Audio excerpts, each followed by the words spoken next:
Hi అండి, welcome back to Rishi YouTube channel. ఇప్పుడు టమాటా bajji recipe చేసి చూపిస్తున్నాను మీకు ఒకసారి. ఈ టమాటా బజ్జీ మనము రైస్ లెగ్ కానీ, చపాతీ లెగ్ కానీ, దోశ లెగ్ కానీ బాగుంటుంది. ఒకసారి ట్రై చేసి చూడండి. ఇక్కడ క్వాంటిటీ చూపిస్తున్నాను మీకు. ఇక్కడ మనకి ఎర్రగడ్డలు తక్కువ, టమాటాలు ఎక్కువగా ఉండేటట్టు చూసుకోండి. ఒక జస్ట్ 5-10 మినిట్స్లో అయిపోతుంది. అంటే ఎక్కువ చిన్న మంట మీద పెట్టుకుంటే అర్ధగంట పడుతుందండి. నీట్గా వేయించేసరికి బాగా టేస్ట్ వస్తుంది. ఇక్కడ మనము ఎర్రగడ్డల్ని ఫస్ట్ తరిగి పెట్టుకుందాము. ఎర్రగడ్డలు తరిగే లోపు మనం ఇక్కడ స్టవ్ మీద పెనం పెట్టుకొని తగినంత ఆయిల్ వేసుకొని జీలకర్ర, ఆవాలు, కొంచెం కరివేపాకు, కొన్ని శనగబాయలు, కొన్ని ఉద్దిబాయలు వేసుకొని బాగా వేయించి పెట్టుకుందాము. ఇవి వేగేసరికి మనం ఎర్రగడ్డలు కట్ చేసి పెట్టుకోవచ్చు. ఇక్కడ మీకు టైం సేవ్ అవుతుంది. ఇవి వేగేసరికి టైం పడుతుంది కాబట్టి అవి కట్ చేసి పెట్టుకోవచ్చు. ఇవి వేగిన తర్వాత ఎర్రగడ్డలు కూడా మనం ఇప్పుడు దీంట్లోకే వేసుకొని తిరువాతలోకి వేసుకొని బాగా వేయించుకుందాము. చూడండి, బాగా వేగిన తర్వాత ఎర్రగడ్డలు వేసేసుకొని ఎర్రగడ్డలు బాగా వేయించుకుందాము. ఇక్కడ ఎర్రగడ్డలు వేగేసరికి మనం పక్కనే టమాటాలు కూడా నీట్గా చిన్నగా తరిగి పెట్టుకుందామండి. ఎంత చిన్నగా వీలైతే అంత చిన్నగా తరిగి పెట్టుకోండి. ఇక్కడ ఎర్రగడ్డలు బాగా మగ్గిపోతాయి మనం టమాటాలు తరిగేసరికి. ఇక్కడ మీకు టైం అనేది సేవ్ అవుతుంది అనమాట. బాగా నీట్గా అడ్జస్ట్ అయిపోతుంది. మీకు టైం సేవ్ అవ్వడం అడ్జస్ట్ అవుతుంది.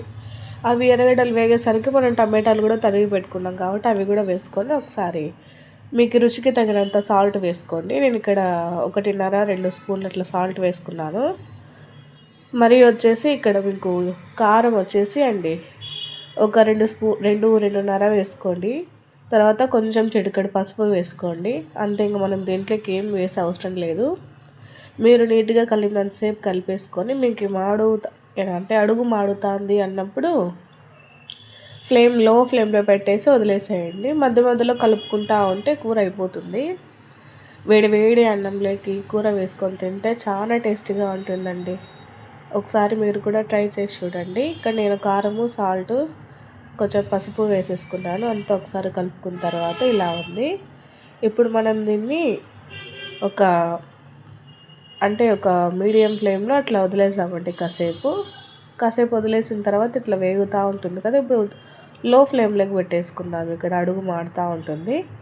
ఇప్పుడు ఇంత క్వాంటిటీ ఉండేది దీంట్లో మనకి సగం క్వాంటిటీ వచ్చేస్తుందండి బాగా మగ్గితే. అంతే, ఇది ఎంత చిన్న ఫ్లేమ్లో పెట్టుకొని ఎంతసేపు వేయిస్తే అంత టేస్ట్ వస్తుంది. అంతే, మనకి ఇది ఈజీగా చేసుకోవచ్చు. ఎవరైనా కానీ, బ్యాచిలర్స్ కానీ, కొత్తగా పెళ్ళైన వాళ్ళు కానీ, ఇప్పుడిప్పుడే వంట నేర్చుకుంటున్న వాళ్ళు కానీ చేసుకోవచ్చు. ఈజీగా అయిపోతుంది. ఇంకా లాస్ట్లో మనం దీన్ని దింపేటప్పుడు కొత్తిమీర వేసుకొని ఒక 5 నిమిషాలు ఉండించి దింపేస్తే అయిపోతుంది.